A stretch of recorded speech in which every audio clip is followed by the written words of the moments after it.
안녕하세요. 저는 40대 후반 남성입니다. 아내와는 친구의 소개팅으로 만났습니다. 아내는 저보다 2살 많은 연상이고요. 아내는 아이를 별로 안 좋아하고 저는 아이를 참 좋아해요. 그래서 결혼 초에 제가 아내에게 아이들을 낳고 싶다고 했죠. 낳음만 주면 내가 정말 책임지고 다 키운다고 하니 아내도 좋다고 하면서 임신 시도를 했습니다. 그런데 몇 번이나 임신 테스트기를 해봐도 2줄이 뜨지 않았죠. 그렇게 1년 뒤 아내와 함께 산부인과를 갔어요. 산부인과에서 1년 정도 시도를 했는데 아이가 안 생긴다고 하였습니다. 의사 선생님께서는 이것저것 다양한 검사들을 권하셨고 검사 결과 원인 불명 난임이라는 충격적인 이야기를 들었어요.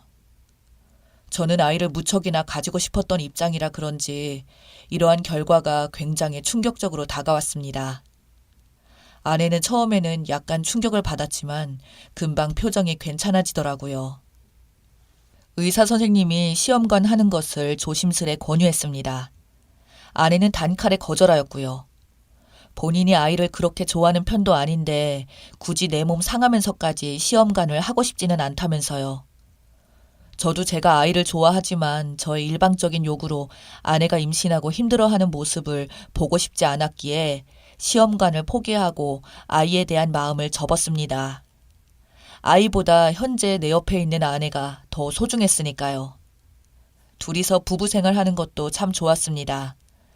상대적으로 여유 있고 자유로웠으며 그렇게 시험관을 포기하고 둘이서 지내던 중 제가 지방으로 발령이 나게 되었어요. 제가 다니는 회사가 준공기업에 가까운 회사인데 정부 지원을 위해 지방 쪽에 회사를 일부 이전하고 그렇게 이전된 곳에 제가 발령이 나게 된 것이죠. 결혼한 지 채 2년도 되지 않은 상황에서 아내를 주말마다만 만나게 되었습니다. 제가 회사가 먼 곳에 있어서 주말마다 보게 되니 오히려 그 전보다 관계가 더 애틋해졌고요. 지방으로 발령 나기 전보다 사이가 좋아졌으니 말이죠.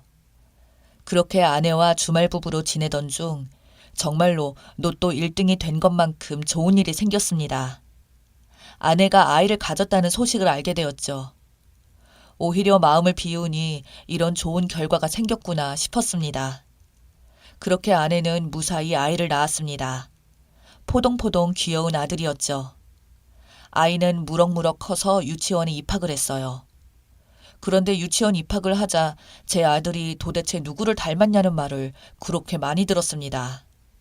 저희 부모님도 성진아, 대체 우리 손자는 누굴 닮아서 쌍꺼풀이 이렇게 진하냐? 우리 집안에는 손자처럼 쌍꺼풀 진한 사람이 없는데 며느라가도 무쌍인데 혹시 사돈댁이 쌍꺼풀이 있냐? 며느라가도 그렇고 너도 그렇고 콧대가 이렇게 높은데 어떻게 우리 손자는 콧대가 신기하게 이렇게 낮지? 아직 아가라 그런가? 희한하네, 희한해. 이런 말을 듣는다거나 유치원에 아내와 함께 아들을 데리러 갈 때면 유치원 선생님이 저와 제 아들을 번갈아 보면서 어머, 성수 아버님이세요? 저는 성수가 어머님을 하나도 안 닮았길래 아빠랑 똑같은가 싶었는데 어머, 아버님도 안 닮았네요. 그럼 할아버지 닮았나 보다. 이런 이야기를 듣기 일쑤였고요. 아들도 그런 이야기를 들으니 스트레스를 받아 했고요. 하루는 아들이 저한테 아빠, 나 다리 밑에서 주워온 애야? 엄마나 아빠 안 닮았다고 자꾸 사람들이 다 놀려서 스트레스 받아. 라면서 칭얼대기 일쑤였고요. 다행히도 이러한 스트레스가 아들이 초등학교를 들어가고 나서부터 없어진 것 같았습니다. 아들이 초등학교를 들어감과 동시에 저도 지방에서 서울로 다시 회사를 옮겼고 주말 부부에서 벗어났죠. 제가 서울에서 다시 근무할 것 같다고 아내한테 말하면 아내는 방방 뛰면서 좋아할 줄 알았어요. 그런데 약간 당황하면서 그래, 그래, 알겠어. 라며 시큰둥하더라고요. 순간 뭐지? 왜 안 좋아하지? 너무 오랫동안 주말 부부를 해서 그런가 라는 생각에 서운했습니다. 그런데 서울에서 근무를 하니 새로운 환경에 새로운 팀원들과 일하는 것이 힘들었었습니다. 그렇게 근무로 인한 스트레스로 저는 불면증에 우울증까지 걸리게 되었죠. 아내는 그런 저의 모습을 보고 이것저것 자기 전에 약을 챙겨주었어요. 신기하게 아내가 준 약을 먹으니까 잠을 푹 잘 수 있게 되었지요.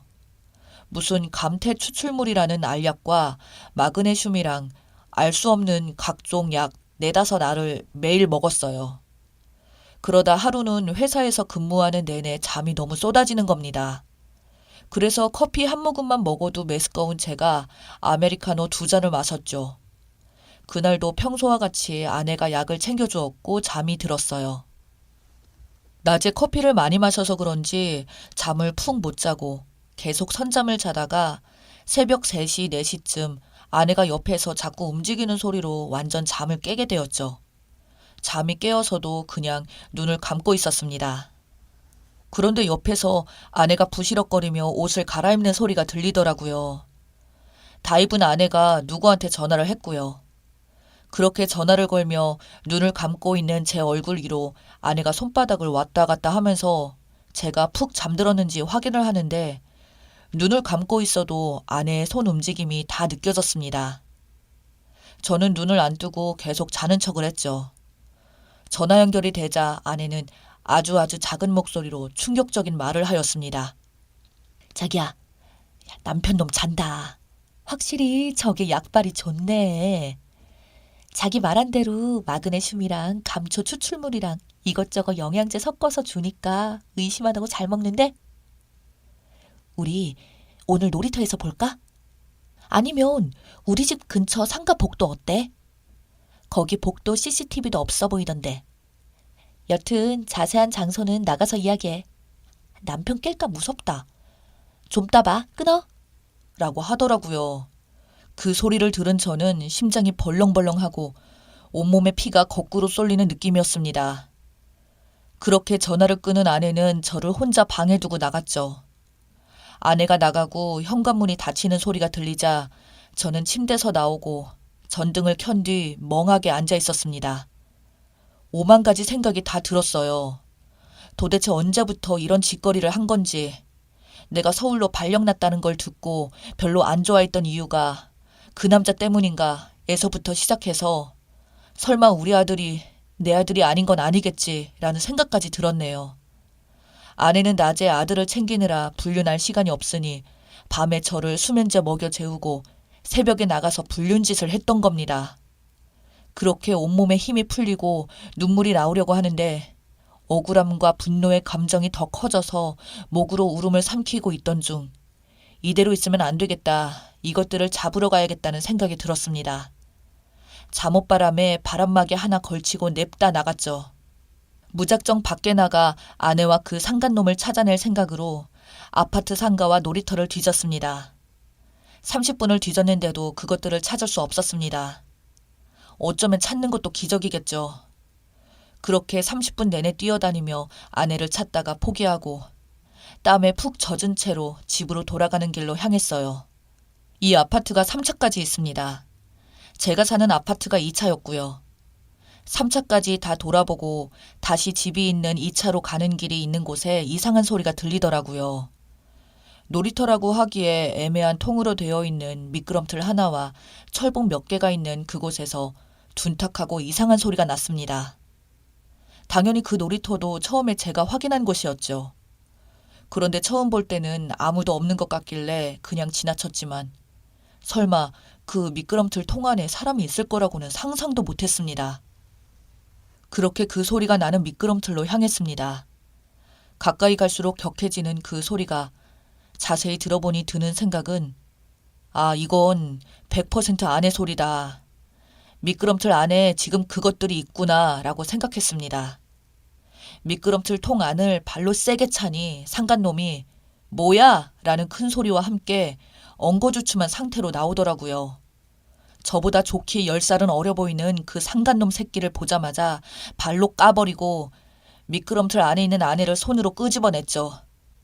깍 뭐야 하는 아내의 비명소리에 저는 뭐긴 뭐야 네 남편이지 라는 소리와 함께 아내인 멱살을 잡아서 제 얼굴을 보게 했죠. 아내는 저를 보자마자 더 큰 소리로 비명을 지르더라고요. 저는 말했죠. 너 미쳤니? 미쳐도 단단히 미쳤구나. 지금 밖에서 뭐하냐? 네가 짐승이냐? 네가 이런 성향인지는 꿈에도 몰랐네. 너 언제부터 이딴 짓 하고 다녔어?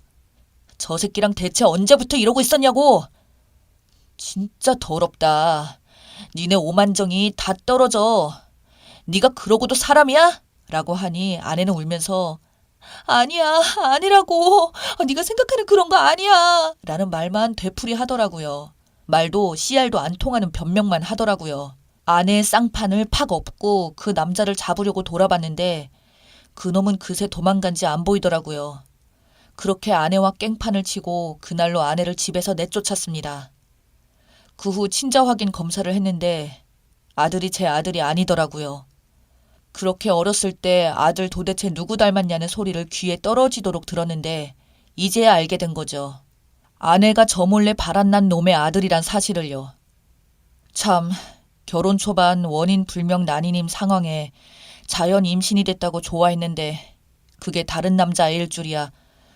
도저히 아들 얼굴 보며 살 용기가 안 나서 아들도 엄마 따라 가라고 하고 짐 바리바리 싸서 내보냈고요. 처가에도 이 사실을 모두 폭로했고 처가댁 완전히 뒤엎고 나왔습니다. 많이는 아니지만 제가 알고 있는 아내의 지인에게도 이 사실을 말했고요. 아내가 사회 매장이라도 당해야 한다는 마음으로요. 집에 있는 아내 관련된 모든 물건들을 버리려고 했는데 스티커 사서 폐기물 버리는 돈이 더 아깝더라고요. 그냥 처가댁에 아내와 아들 관련 물건들을 싹 다 보냈습니다. 택배비는 처가가 부담하게 하고요. 그 후 저는 소송을 시작했습니다. 친자 부인 소송, 그리고 위자료 소송, 이혼 소송, 친생자 관계부 존재 확인 소송에 상간남도 고소를 했습니다. 소송 과정 중에 알게 된 건데 그 상간남과 아내는 인터넷에서 야외에서 하는 걸 좋아하는 커뮤니티에서 만났다고 합니다. 그 상간남도 유부남이었고요. 참 세상에 더러운 사람 많네요. 결국 기나긴 시간 끝에 모든 소송에서 승소했고 아들이었던 놈도 호적에서 없앴습니다. 양육비를 지급할 필요가 없게 된 것이었겠죠. 정말 제 인생에 이런 막장보다 더 막장 스토리가 생길 줄은 꿈에도 몰랐네요. 그냥 이제는 혼자 살렵니다. 여자고 아이고 뭐고 다 필요 없네요. 인생 참 힘드네요. 오늘은 양주나 냅다 마시고 잠들어야겠습니다. 글을 쓰다 보니 그때 감정이 올라와 힘이 드네요. 들어주셔서 감사합니다.